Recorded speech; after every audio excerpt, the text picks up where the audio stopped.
Howdy, y'all. Once again, friends, I'm going to try to save you some money. Let me tell you a little story. So back in 2016, I got my first official commission to compose a semi-classical piece for an orchestra.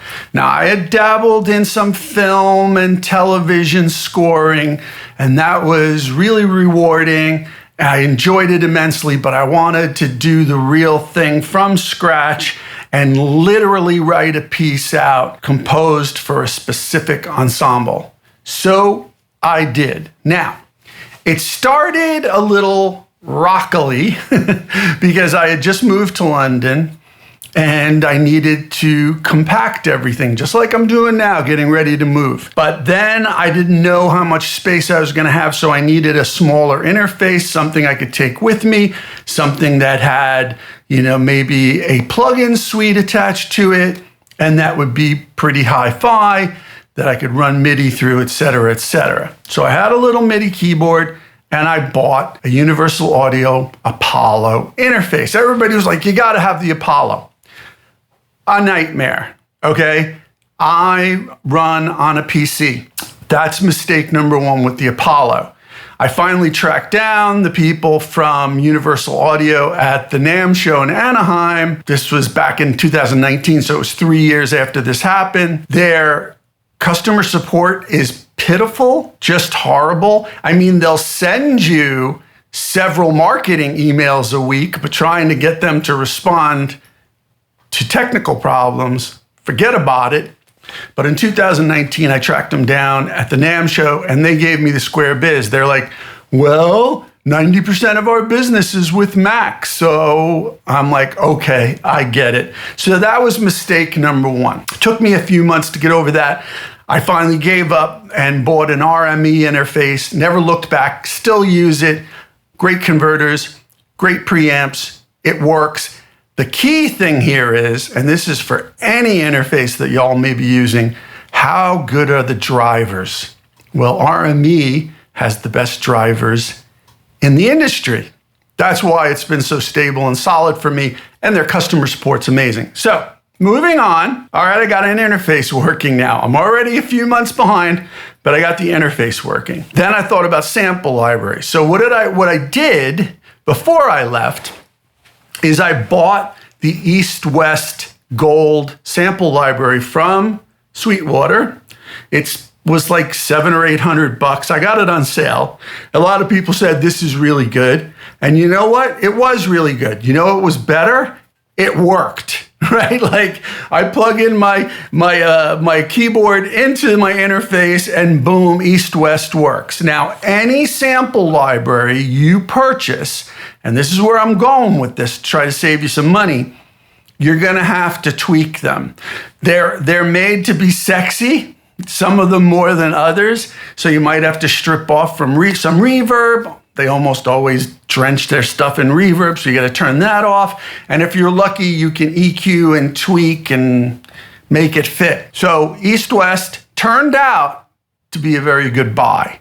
Why? Because I went on like a fool, and I know there's other people that have done this, and spent several $1,000s in sample libraries. Here's my experience with them. Spitfire, I must have spent at least $5,000, probably more with them. They're the epitome of making everything sexy.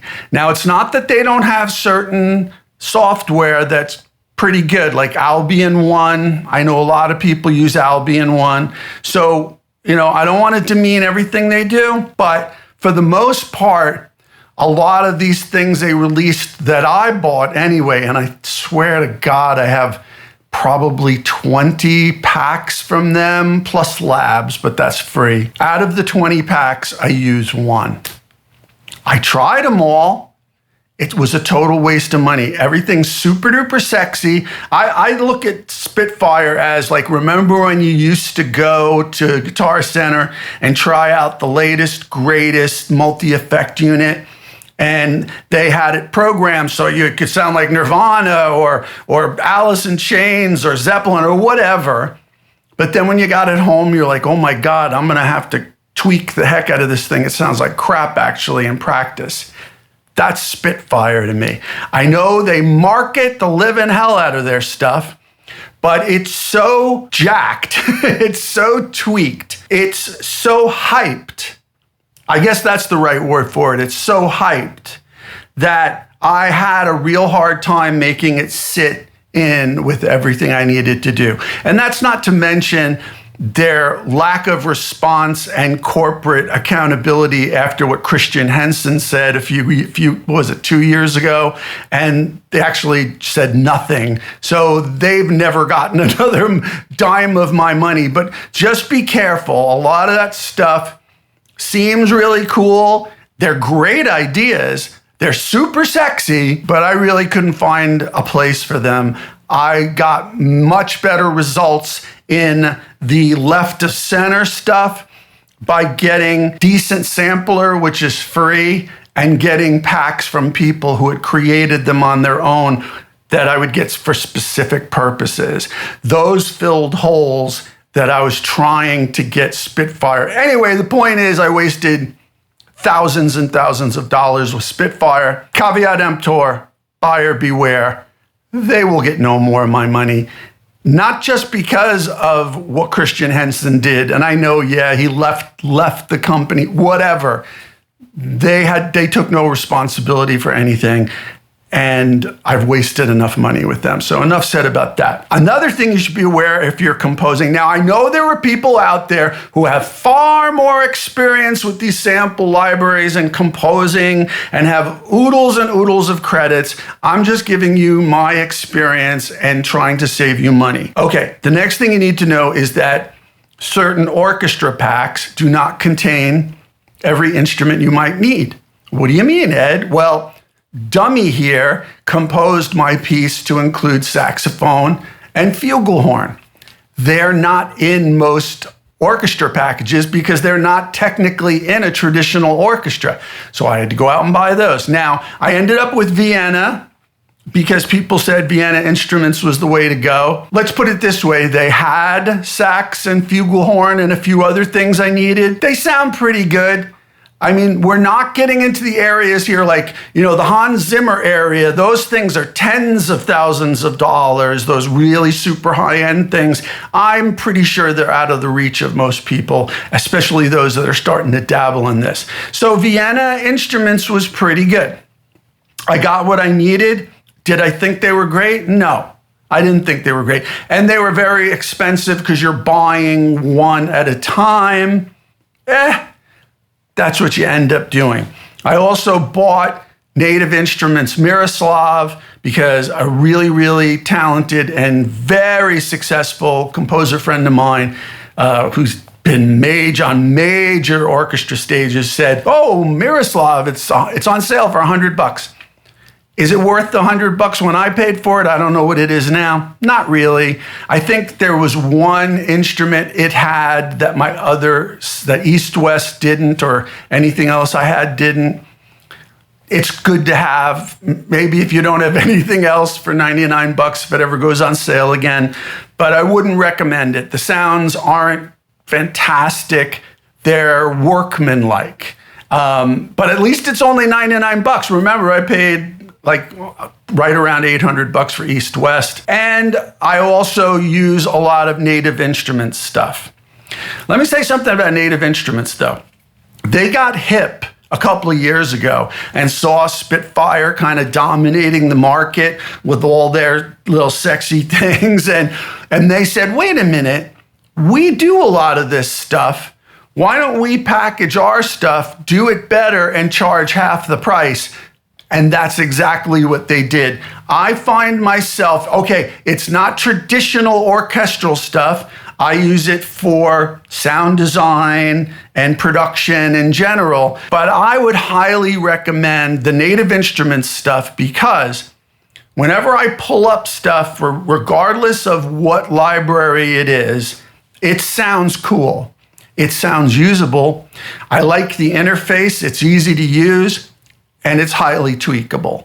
And sometimes I will use it to start an idea, to create something from scratch, which I never did with Spitfire. So for half the price, pretty much most of the time, and they have a lot of sales, I would highly recommend Native Instruments, especially for those of you who aren't going the traditional composing, classical composing route and are trying to do something modernistic or impressionistic or minimalistic. Really, really great, the Native Instruments. Now, what have I learned from all this? I learned that the East-West that I started with was fine. It was fine. And actually, when I did the piece, which I'll link below, there'll be a link to the Bandcamp of what my version of it using the sample libraries, not the live recording with the orchestra, but my version in the studio. Using all this software, there'll be a link below. You can check it out on Bandcamp. What I ended up with, 90% of what I used, except for the Vienna instruments for the flugelhorn and sax and one thing on Miroslav, 90% ended up being the original East-West pack that I bought for $800. This is after, I'm telling you, I wouldn't be surprised if I spent 10 grand, but definitely at least 7 or 8 grand. So don't make the same mistake I did. Check things out. There's Decent Sampler, which is free. You can download it for free, or go to pianobook.com, where there's a lot of people like David Horowitz. He gives away like these little sample packs that are amazing, and other people put sample packs up. If you're looking for cool sounds, if you're looking for orchestral things, I get it. Okay, you got to go with a major sample library, but just be careful before you blow a ton of money chasing this mythical animal that doesn't really exist. And in the end, the stupid part was they just wanted, of course they wanted the written page from me. They wanted the written score, but they also needed to hear it, which is why you had to do it in MIDI, because it saves them money from getting, a copyist and an orchestrator, which they might get an orchestrator anyway, but maybe it saves them money on a copyist, and copyists are really expensive for orchestras these days, and they're all cutting back. By the time I finished my thing, the budget for them to actually produce what I had created was cut in half. And that was just in a couple of years. So just the key is they needed to hear it. So the sounds didn't have to be like mind blowing. I got way, way, way, way, way over my head. I learned something. It's cool. I hope I can share this with you and save you the money, save you the time, save you the heartache. The sounds I got with East-West were fine. Don't blow a ton of money. And one thing I want to announce before the end here, Henry Kaiser and I have been talking about doing a prepared guitar sample pack. Now, there's prepared piano. John Cage was known for that, and Hashka did one with Spitfire, which is pretty good. I would say that's one of the better things they did, although I don't really use it that much. But Henry and I, with all the sounds that we've created in our career, we were like, hey, man, we should make a prepared guitar sample pack. And we had approached a few of the major people, but I don't think they grokked it. I don't think they understood what we were talking about. So I'm making my own sample pack. I don't know when it'll be ready. I'm guessing early 2025, because I just started doing it and creating the sounds, and they'll be professionally mastered wave audio for you to use in Decent Sampler, which again is free. So if you don't know about Decent Sampler, go check it out and find some free samples that people put up to be used, because it's to be used specifically. People do like contact packs and then Decent Sampler packs. So that's what I learned from my tumultuous experience doing my first fully composed concerto from scratch. I don't know that I'll do it again. I am interested in doing some minimalism in the future, and that's where some of the Native Instruments and maybe even some of the other packs that I blew all that money on will be helpful with. But if you're getting into this area, read a lot about it, learn a lot about it, listen to as many samples as you can, and just be careful, because if you're just presenting your work to people, it doesn't need to be $10,000 worth of gear, you could probably get by with $700 or $800. And with a little ingenuity, it can sound pretty good. So check out the thing I did below. It's on Bandcamp. You can stream it. You don't have to buy it, but just check it out because it was a lot of work and it was a lot of heartache, but I learned a tremendous amount. And if you have any questions, shoot, let me know. All right? Thanks for watching. Catch you later.